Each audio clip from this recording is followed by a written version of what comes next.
you've got this, and that the other side of every conversation is a job offer. You are participating in a process that ends up in a job offer. I'm Elissa Shuck, ex-corporate hiring manager, middle manager turned leadership and career coach. It wasn't all that long ago that I experienced layoffs, narcissistic bosses, toxic work environments, and leadership challenges that had me wondering, why in the world did I ever get into management? But I've also had 12 career promotions. I co-founded a company. I've made multiple industry pivots and turned around poor performing teams. I've achieved everything I set out to do and imagined that I could do in my career. I created the Love Your Work Life podcast to give you simple, actionable, step-by-step strategies to help you do the same. If you're a high-achieving employee and leader, or you're one in the making who's looking to create a career instead of letting it happen on default, who wants a work life that feels happy and satisfying, you're in the right place, my friend. Let's get started. Well, hello there, my friends. This is, number 3 in my series of landing a job in the new year. Now, as of this recording, it is Q4 2024, and we're in October, and I am of the firm belief that if you are feeling stuck in a job that doesn't feel good for whatever reason, maybe it doesn't feel good because you are working for a toxic boss, been there. Maybe it doesn't feel good because you know you're capable of more and you don't have the opportunities that will give you places for you to expand your capacity and do more and impact more. Been there. Maybe it's that you just desire something new and different. The industry you're in has become boring or frustrating, and you're just ready to make a pivot. Been there. This is how I know, if you're listening to this, you're in the right place. Because I have done all of those things. I have made the changes, made the pivots, given myself a promotion, and there are some key components, some key behaviors, if you will, that I leveraged throughout my career to get everything I wanted. And I'm not saying it was all easy. Some hard things happen in our work life. I was laid off 3 times. One time even got demoted. So there are some things that are going to be challenges that we have to overcome. But that's what's so beautiful about the universal truths that I'm about to teach you, because this will put you in control of your career, whether that's internally or you're actually in job search mode. And I'm kind of putting the focus on job search mode because I imagine there's a lot of you out there who at the beginning of 2024 said, this is the year I'm finally going to get the promotion, stop working for this toxic boss, whatever it is. And here we are in October, and you're still there. You're still searching. You're still stuck, whatever it is. This is your moment. This is the time. I want to get you so fired up and motivated that you actually keep your promise to yourself in 2025. And I've got some really great things to teach you and some wonderful ways that I'm helping people keep their promise to themselves. And I'm going to share all of it with you today. So what are these common denominators? What are these things that I've leveraged, these behaviors that I've leveraged and that I see and help my clients cultivate in themselves to land a job quickly. Actually, quickly, pretty easily, stress-free, as stress-free as it can possibly be. There are these common things that have to happen. Now, I know what you might be thinking. Oh, I need to have a great resume that makes it through the ATS. No, that's not the thing. Of course, I want you to have a great resume. But listen, you can have the greatest resume on the planet. You could do some of the strategies that I hear people teaching out there and create a PowerPoint and send it to them and sell yourself. Sure, those things have worked for people, but there are reasons they worked. And it wasn't because the slide deck was so beautiful. It's not because your resume made it through the robots that are trying to eliminate you in the ATS. That's a big myth.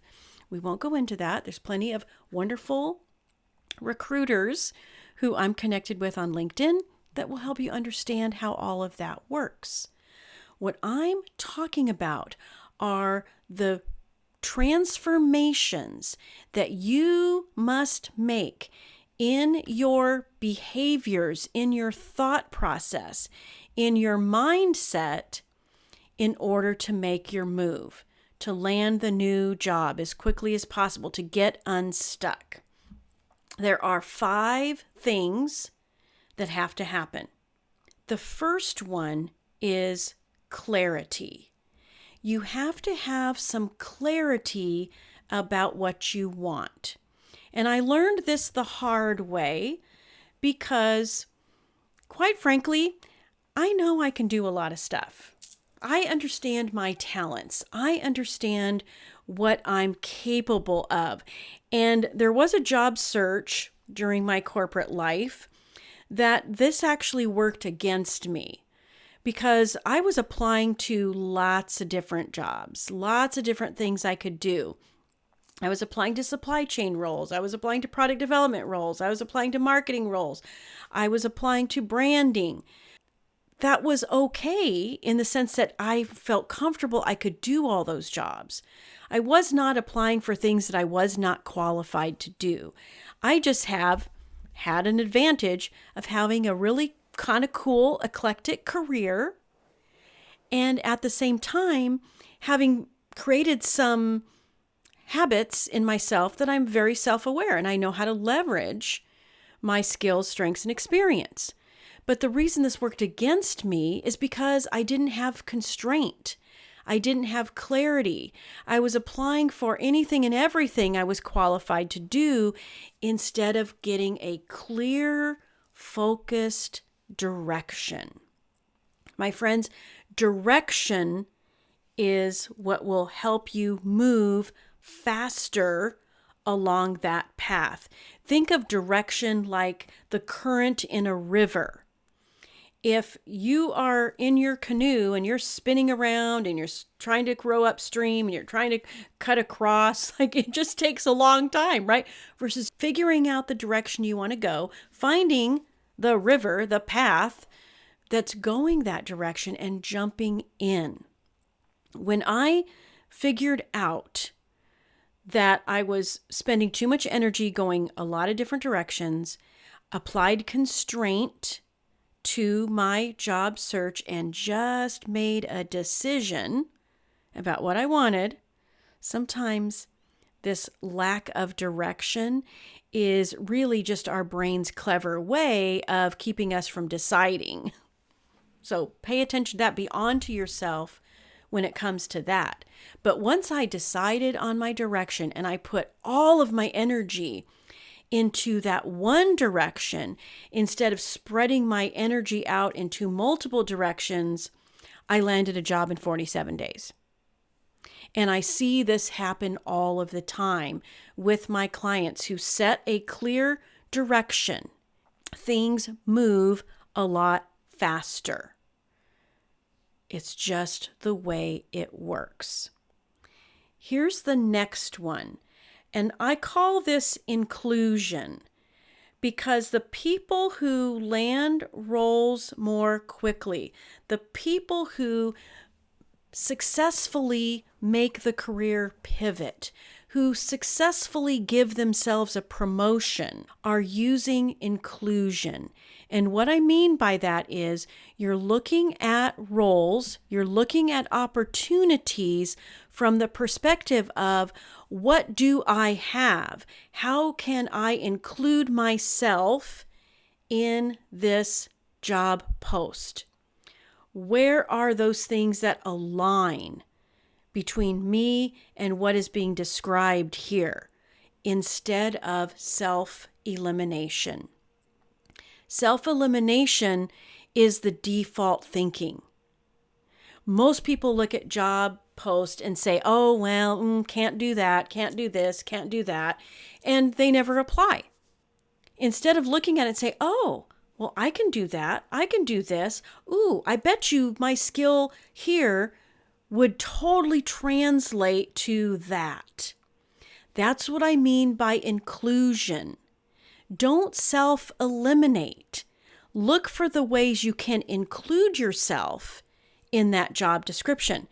Listen, I was coaching a scientist earlier today, and one of the things we were talking about is the scientific mind, scientific inquiry, and how when we ask ourselves great questions, our brain actually serves up great answers.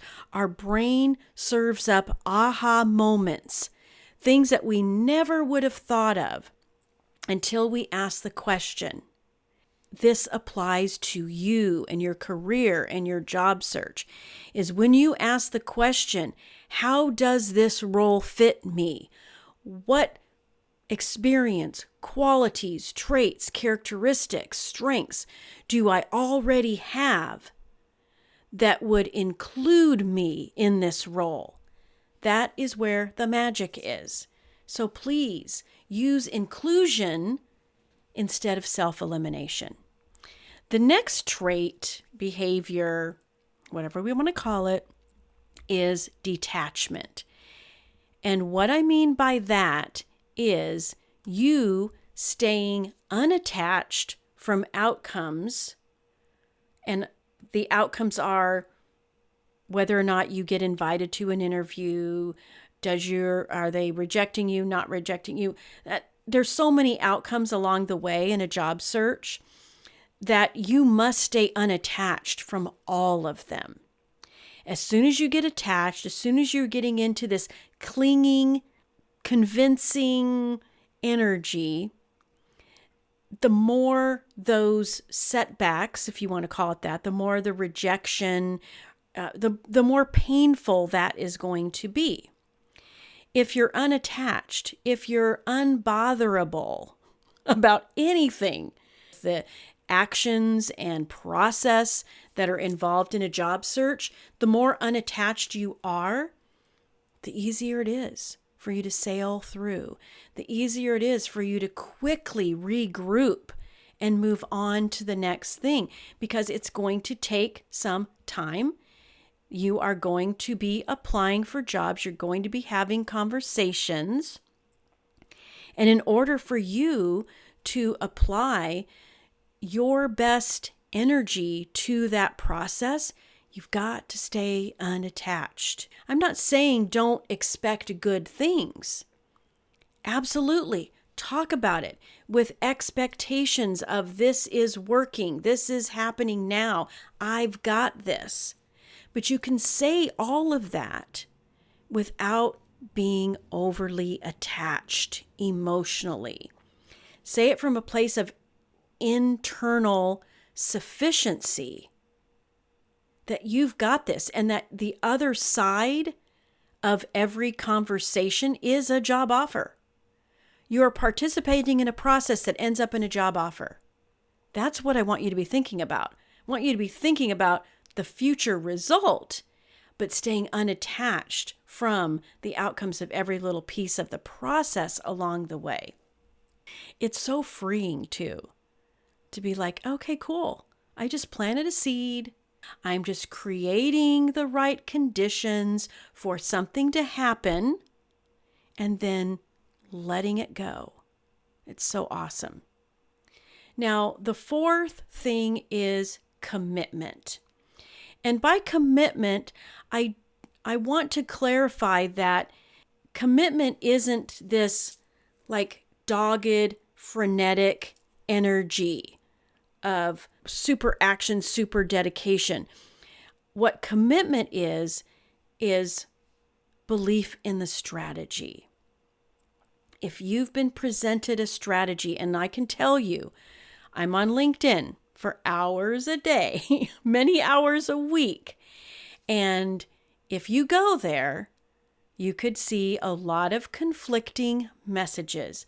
Try this, don't do that. Do this, don't do that.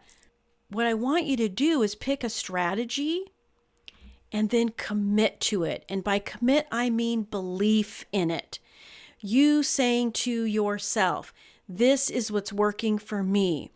If the strategy resonates with you and you commit yourself to it, it works. Now, I love the strategy that I teach because I've seen it work over and over and over again. It's worked for me. It's worked for hundreds of clients that I've helped. We'll get into the strategy in one of these other episodes. But whatever strategy you pick, make sure it's one that you feel connected to, that it does resonate. Commit to it. Believe that it's working for you. Decide that this is happening now. This strategy works. Now, this is not to say that if you try a strategy for a while and you're not getting any results, please don't live the definition of insanity and keep doing the same thing over and over again and expecting a different result. It's okay to tweak your strategy. It's okay to change your mind. There's no weakness in changing things up a little bit. But once you find something that's giving you some results, stop frenetically looking around at everybody else's opinions. Stick with what's working for you. And the last one is ownership. And this is so important because this is about knowing your professional value and worth instead of operating out of doubt and lack. Ownership means you know what you're about, you own your experience, you own your strengths, you know that you're valuable and worthy, and you are cool putting yourself out there and leveraging all of that. Anytime doubt and lack creep into your job search, it will slow you down. It just absolutely does. Number one, you'll be more tired and frustrated because it takes a lot of energy to manage doubt and lack because they keep you from making decisions. They keep you from applying. They keep you looking but never ever deciding. That's a major energy drain, dealing with all that. But if you just decide, listen, I know who I am, I know what I'm capable of, and I'm going to own it, and you put yourself out there, even thinking, I love this thought, I'm in demand. Somebody out there needs exactly what I have to offer. Those are the kind of thoughts, those are the kind of ownership thoughts that will help you move quickly through your job search. And listen, my friends, I know that a job search has a way of requiring more of you than maybe the most difficult job you ever had. And this is why coaching makes all the difference, is because this job search is uncovering insecurity, lack of belief, imposter syndrome, habits of thinking that don't serve you, that you've managed fairly well in a job that feels pretty good, but as soon as you're in a job that doesn't feel good, and as soon as you decide to start job searching, it's like this stuff just rises to the surface. Lack of belief, a new obstacle, all these things rise to the surface. And what coaching does is it skims it off. Do you see how all 5 of these things actually work together? They are interrelated. This is how you navigate those career moves. This is how you get out of the toxic workplace. By developing clarity, inclusion, detachment, commitment, and ownership about all of the amazingness that's in you and setting a direction, leveraging all that towards what you want. It's coaching that comes alongside you to develop these behaviors, not just for the job search at hand. I always like to think of the work I do with clients as being transformational versus transactional. Sure, there's a resume, there's a job search strategy, there's a LinkedIn profile. There are the transactional deliverables involved. But there's also transformation, because I want you coming out of a job search thinking about yourself differently, having so much more personal belief in you and what you're capable of, and the ability to connect the dots, first and foremost for yourself, from the accumulated value of your career and how that can be leveraged in the future, how there are clues in there to help you set your mind, heart, and belief towards everything you imagine. That's to me, that's career coaching. That's why I say there's a ton of life coaching mixed in with career coaching, because you're worth it. So one of the things I'm doing this fall Q4 2024, to help people land their next role in 2025 is I'm taking my 90-day career coaching program and I'm calling it 90 Day Plus. And what I mean by that is we'll work together for however long it takes. Now, I have a great reputation out there for helping clients land jobs more quickly than what you see reported out there in social media land. But I want to take away the uncertainty that most people come to me with in terms of how long is this going to take. I want to take away that uncertainty, and I want to empower you to keep your promise to yourself. That the New Year's resolution for 2025 of finally, you fill in the blank, is no longer a thing. Because with 90 Day Plus, we work together for as long as it takes. I am so excited about this, because there are going to be no more excuses. You're going to have as long as you need to make the transformation into these 5 things that are going to empower your career from this moment on. And not only 90 Day Plus in terms of landing the job, I'm also throwing in 4 coaching sessions after you land so that you can make a seamless transition with the new boss, the new environment, the new relationships. And so having someone to coach with as you adapt and acclimate to that new situation is also a part of the deal. So listen, my friends, let's do this together. In the show notes, you will see a link to put yourself on my calendar, to schedule what I call a possibility session. We will talk about what you're aiming for, your success could look like, and then you'll figure out if I'm the right coach for you. But I promise you, no matter what, you're going to walk away with tons of value. You're going to walk away with insights that'll put you on the right path. So let's do this. 90 Day Plus, your new job in 2025. Let's make it happen. I can't wait to meet with you. All right. We'll talk to you again soon. Thank you so much for watching. Don't forget to subscribe, and please visit elissashuck-careercoach.com for more information about how I can help you with your career and leadership goals. Talk to you soon.